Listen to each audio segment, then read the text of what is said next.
Aos pés das montanhas de Moabe, as impressionantes ruínas do mosteiro de Santo Eutímios ainda estão em pé. Foi aqui nesse deserto semiárido que Santo Eutímios, um bispo armênio de Melitene, fundou seu principal mosteiro no final do século IV com 12 discípulos.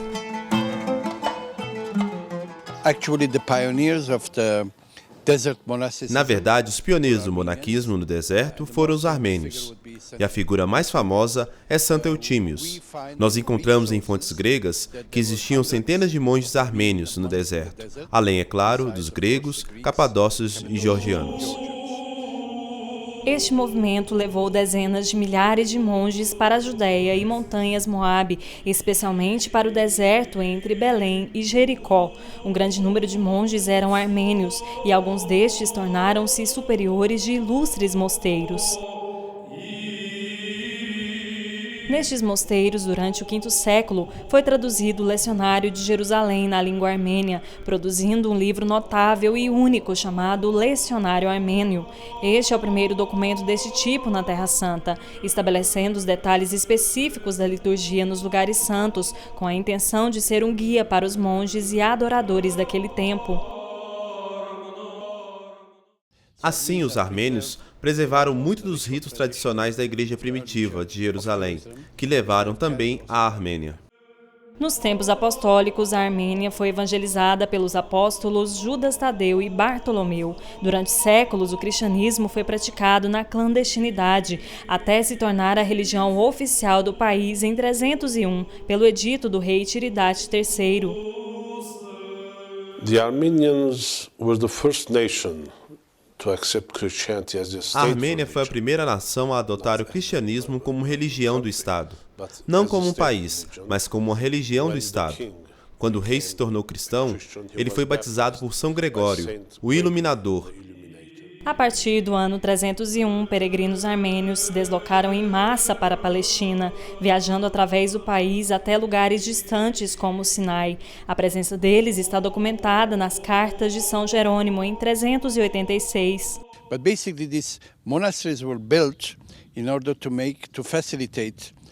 Estes mosteiros foram construídos para facilitar a passagem e viagem das pessoas.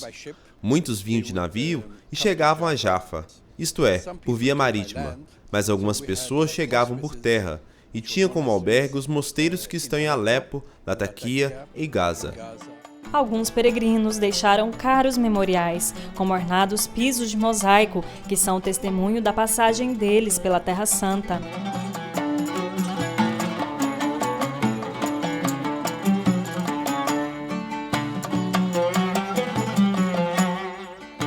São Gregório, o Iluminador, o fundador da Igreja Armênia, foi educado em Cesareia. Ele mergulhou na tradição bizantina. Assim, o cristianismo armênio foi formado e enriquecido pelo intenso contato com a antiga Síria e as igrejas bizantinas. A língua e o alfabeto dessas igrejas foram adotados pelos armênios antes do surgimento de sua própria língua no V século, após a criação do alfabeto pelo monge Mesro Maxtodes.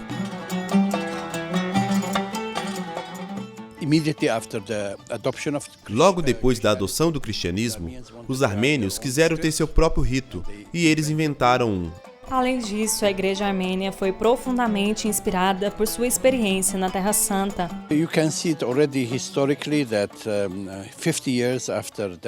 Você pode ter visto já historicamente que por volta de 50 anos após a adoção do cristianismo, os armênios estavam na Terra Santa tentando testemunhar a história do Senhor. E Jerusalém foi uma grande inspiração para a Armênia. Na verdade, todos os textos de Jerusalém foram levados para a Armênia, e nossa liturgia foi baseada na liturgia de Jerusalém. Na verdade, a ligação entre Palestina e Armênia se estende por mais de 1.600 anos. Houve uma considerável relação mútua. A Palestina reforçou o desenvolvimento da nova fé armênia contra o zoroastrismo da vizinha Pérsia.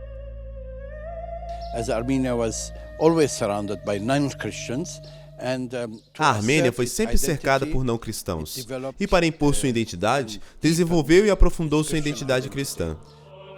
A Armênia também foi uma das mais ardentes defensoras do dogma cristão universal. Como outras igrejas primitivas, os armênios rejeitaram todo tipo de heresia. A liderança da Igreja Armênia participou de todos os concílios da Igreja primitiva, incluindo Niceia, Éfeso e Constantinopla, mas não adotou as resoluções do Concílio de Calcedônia, principalmente por razões políticas, rejeitando assim a tentativa de Bizâncio de unir todas as tradições da Igreja. Houve um grande fluxo de peregrinos e monges entre a Armênia e a Terra Santa. Assim como a comunidade eclesiástica bizantina, os armênios gozavam de um estatuto especial de imunidade em Jerusalém, que foi inicialmente concedido pelo califa Omar em 638 e mais tarde confirmado por Saladino, logo após a partida dos cruzados. Os armênios também desempenharam um papel importante na manutenção dos lugares santos. Como fiéis cristãos, eles usaram sua influência para melhorar a posição e o status dos cristãos na Terra Santa. As the Crusades happened, geographically, the Crusades had to pass through Armenia. Como as cruzadas aconteceram e geograficamente os cruzados tiveram que passar pela Armênia, desenvolveu-se, portanto, uma relação entre os armênios e os cruzados, basicamente como um movimento de solidariedade dos armênios em relação aos seus irmãos ocidentais. E como o reino armênio era o único reino cristão da região, foram desenvolvidas relações matrimoniais entre o reino de Jerusalém e o reino armênio, e as 3 primeiras rainhas foram armênias. A Idade Média assistiu à intensificação da relação entre a Armênia e o Ocidente. Um dos aceleradores desse processo, os casamentos da realeza, que foram se multiplicando. O latim tornou-se uma das línguas do Tribunal de Justiça da Armênia. Essa aproximação com o Ocidente, criando relações estreitas com a Igreja Católica, ocorreu entre 1100 e 1375, durante a existência do Reino da Armênia Menor, que se situava na Ásia Menor, no Mar Mediterrâneo.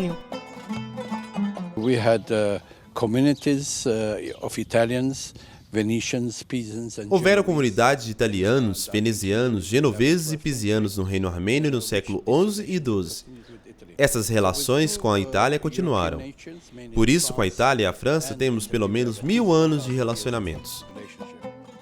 Sob o Império Otomano, embora no início ainda gozando de imunidade especial em Jerusalém, a comunidade armênia teve de lutar para manter sua identidade, bem como as outras igrejas, porque foram impostas muitas regras novas sobre os cristãos.